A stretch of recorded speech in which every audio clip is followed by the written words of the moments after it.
Rasulullah SAW ketika ditanya, Ayyul mu'minina aqyas? Ya Rasulullah, orang mukmin mana yang paling cerdas? Aqyas itu kais maksudnya akal, yang paling berakal, yang paling cerdas. Siapa orang beriman yang paling cerdas menurut barometer Islam? Kata Nabi SAW, aktsaruhum lil mauti dzikran wa ahsanuhum lima ba'dal mauti isti'dadan. Orang yang paling cerdas, yang paling banyak mengingat kematian, yang paling baik persiapannya untuk kehidupan setelah kematian.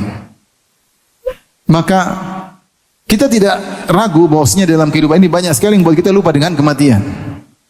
Dengan kesibukan duniawi, dengan berdagang ini, dengan tawar-menawar, membuat kita lalai. Kita lalai.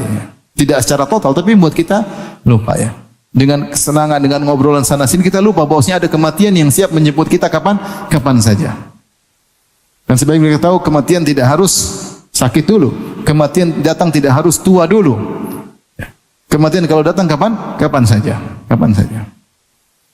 Dan menganggap badan saya sehat, saya bakalan belum saatnya mati. Banyak orang yang meninggal di puncak secara medis, di puncak sehat. Tentu dia meninggal apa? Meninggal dunia. Makanya ketika saya sering sampaikan, ketika Nabi Adam alaihissalam meninggal dunia, datang malaikat maut. Kata Nabi Adam, pulang, saya belum waktunya mati. Waktu itu umur Adam 960 tahun. Kata Adam, umur saya 1000 tahun, pulang. Jadi bukan Nabi Adam sedang sekarat mati, enggak, datang malaikat, dia dalam kondisi sehat. Makanya malaikat maut diusir sama dia, belum saatnya. Kata malaikat maut, sudah saatnya wahai Adam. Kata Adam, umur saya 1000 tahun. Kata malaikat maut, kau sudah sedekahkan 40 tahun kepada Nabi Daud. Kata Adam, tidak pernah. Adam lupa ya. Jadi ketika Adam diciptakan, Allah perlihatkan anak keturunannya, ada Nabi Daud. Kata Adam, siapa ini? Kok menarik? Ini Daud, cucumu. Berapa umurnya? Kata Allah, umurnya 60 tahun. Kata Adam, sudah kasih 40 tahun saya buat dia. Jadi 1000 kurang 40 jadi berapa? Berapa? Antum orang teknik benar bisa tahu? 960. 40 dikasih jadi tinggal 160. 900 tahun kemudian ada mau dicabut nyawanya, dia lupa. Saya enggak pernah kasih siapapun. Ya, wajar. Ini kejadian 900 tahun yang lalu. Kita 10 tahun lalu sudah lupa. Apalagi 19 tahun yang lalu.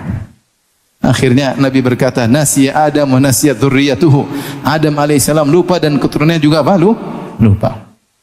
Nabi Daud ketika usia 100. Jadi Adam sehat, bukan dalam kondisi sekarat, kemudian mau kolesterol tinggi, jantung mau copot, enggak, dia biasa-biasa saja. Nabi Daud alaihissalam ketika akan meninggal dunia juga dalam kondisi sehat. Tiba-tiba datang malaikat maut di tengah rumahnya, istrinya takut. Siapa ini? Istrinya bahkan ngancam, wahai kau masuk sini, kalau Daud datang awas mampus kau, karena Daud orangnya kuat. Tahu-tahu Nabi Daud alaihissalam datang, orang kuat. Siapa yang bunuh Jalut kalau bukan siapa? Daud. Masih muda bisa bunuh panglima orang kafir. Wa qatala Daud Jalut. Daud membunuh Jalut. Adapun riwayat bahwasanya Daud melempar ketapel, riwayatnya lemah, Israiliyah. Kemungkinan mereka berduel. Dia masih muda, dia bisa mengalahkan panglima besar. Bagaimana kuatnya Nabi Daud. Makanya istri yang ngancam, siapa kau? Hati-hati kalau Daud datang. Ternyata Nabi Daud alaihissalam datang. Nabi Daud bertanya, man anta, siapa engkau? Kata malaikat maut, analladzi la ahabul muluk. Aku adalah yang tidak pernah takut kepada raja manapun. Wala yamtani'u minnil hujjabu, dan tidak ada bodyguard yang bisa menghalangiku. Kata Nabi Daud, kalau gitu anta malakul maut. Kalau gitu kau malaikat apa? Malaikat maut. Silakan cabut nyawaku. Selesai. Apakah Nabi Daud ketika mencabut nyawa kolesterol tinggi? Enggak ada. Periksa gagal ginjal, enggak ada. Lagi sehat-sehatnya, lagi kuat-kuatnya, cabut nyawanya. Dan itu mungkin menimpa sebagian orang di zaman kita ini. Lagi sehat-sehat, lagi lari, lagi tahu-tahu meninggal.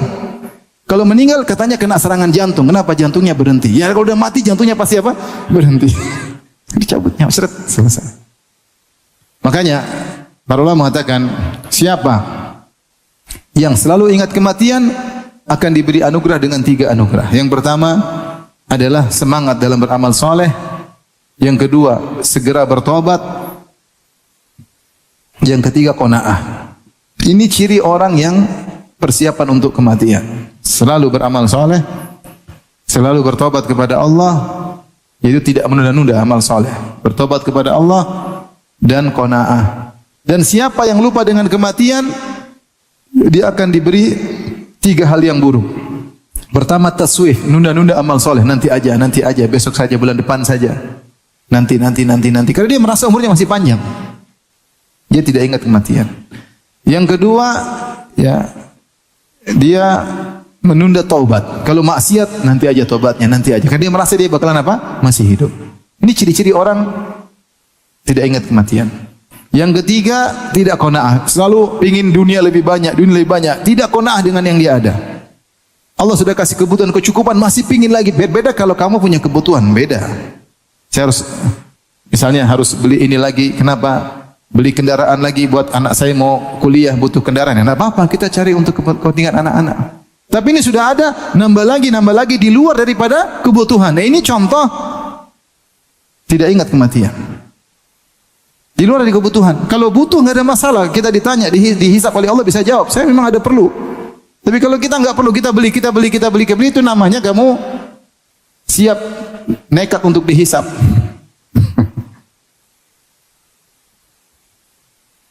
Kemarin saya nyinggung kawan. Ada kawan mau minjamin mobil mewah.